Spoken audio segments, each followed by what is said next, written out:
जीवन में आपको बिना मेहनत के कुछ भी हासिल नहीं होएगा। कुछ भी हासिल करना है तो मेहनत करना पड़ेगी। मेहनत के बिना कुछ भी प्राप्त नहीं होगा। विद्यार्थी सोचता है कि मैं किसी गुरु के पास, कोई संत के पास, कोई महात्मा के पास चले जाऊं और मैं फर्स्ट क्लास आ जाऊं। ऐसा कहीं नहीं होना। इसके लिए मैं पुराण का एक उदाहरण देता हूं, महाभारत का। यवकृत भारद्वाज मुनि के बेटे थे। भारद्वाज मुनि देवगुरु बृहस्पति के बेटे थे। यवकृत तपस्या करने लगा।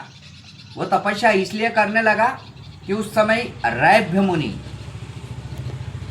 बहुत विद्वान थे और उनके पूरे संसार में, पूरी दुनिया में तारीफ होती थी। तो यवकृत को जलन होती थी कि मेरे पिताजी को कोई नहीं पूछता और मुझे कोई नहीं पूछता, क्योंकि हमको शास्त्र याद नहीं है। पहले ब्राह्मणों की इज्जत शास्त्रों से होती थी, शास्त्र का अध्ययन करने से होती थी। उनकी इज्जत की जाती थी, सम्मान दिया जाता था। आज भी देखो, जिन ब्राह्मणों को शास्त्र कंठस्थ है उनका रिस्पेक्ट लोग करते हैं। यवकृत जो था वो तपस्या करने लगा।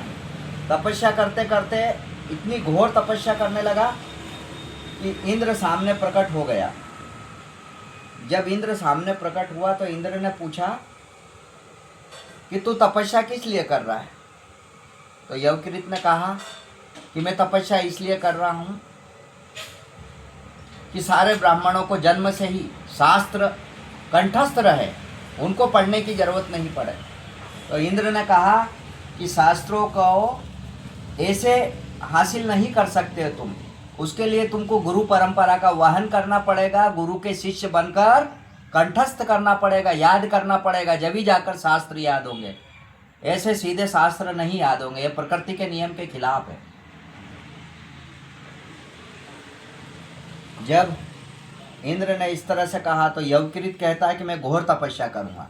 यवकृत घोर तपस्या में भिड़ गया। जब यवकृत घोर तपस्या में भिड़ा तो फिर इंद्र प्रकट हुए। फिर इंद्र ने कहा कि ऐसा क्यों कर रहे हो तुम? तो बोले मैं ऐसा इसलिए कर रहा हूँ कि ब्राह्मणों को सारे शास्त्र याद हो जाए, अपने आप जन्म से पैदाइश। लेकिन इंद्र मना कर देता है कि ऐसा तो संभव नहीं है, कभी भी नहीं। मेहनत किए बिना कुछ नहीं मिलेगा। अब उसके बाद फिर यवकृत घोर तपस्या में भिड़ जाता है। तो इंद्र अपना रूप बदलकर, एक बुजुर्ग आदमी का रूप बदलकर आता है। जिस नदी के किनारे यवकृत तप कर रहा था, उस नदी के पास बैठकर इंद्र क्या करता है, बूढ़ा आदमी बनकर उस नदी में एक एक मुट्ठी रेत डालता है।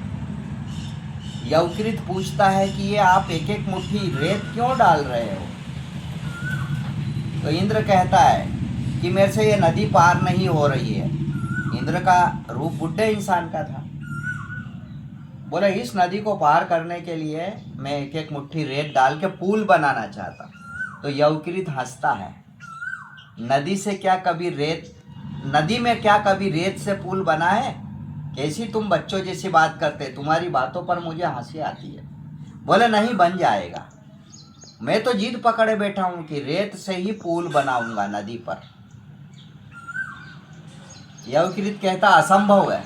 तो इंद्र कहता है कि जब तुम्हारे लिए ये संभव है, बिना पढ़े शास्त्र अपने आप आ जाएं, धर्म ग्रंथ अपने आप याद हो जाएं, तो नदी के ऊपर पुल बनाना कैसे असंभव है? तब यवकृत को लगता है कि बात तो तुम्हारी सही है, कि मैं भी व्यर्थ के ही काम कर रहा हूँ, व्यर्थ की तपस्या कर रहा हूँ, व्यर्थ की जिद है। दुनिया में संभव वही है जो संभव हो सकता है।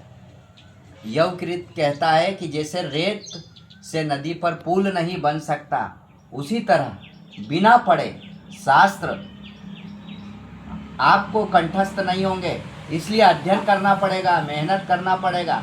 आपको कुछ भी हासिल करना है तो मेहनत करो, मेहनत से ही सब कुछ हासिल होगा। ठीक है? तब यवकृत अपनी जिद छोड़ता है और तपस्या बंद करता है। मैं आपसे कहूँगा किसी भी बाबा के चक्कर में मत पड़ना, किसी भी गुरु के चक्कर में मत पड़ना कि गुरुजी आशीर्वाद देंगे तो सब हो जाएगा। ऐसा कुछ नहीं होता है।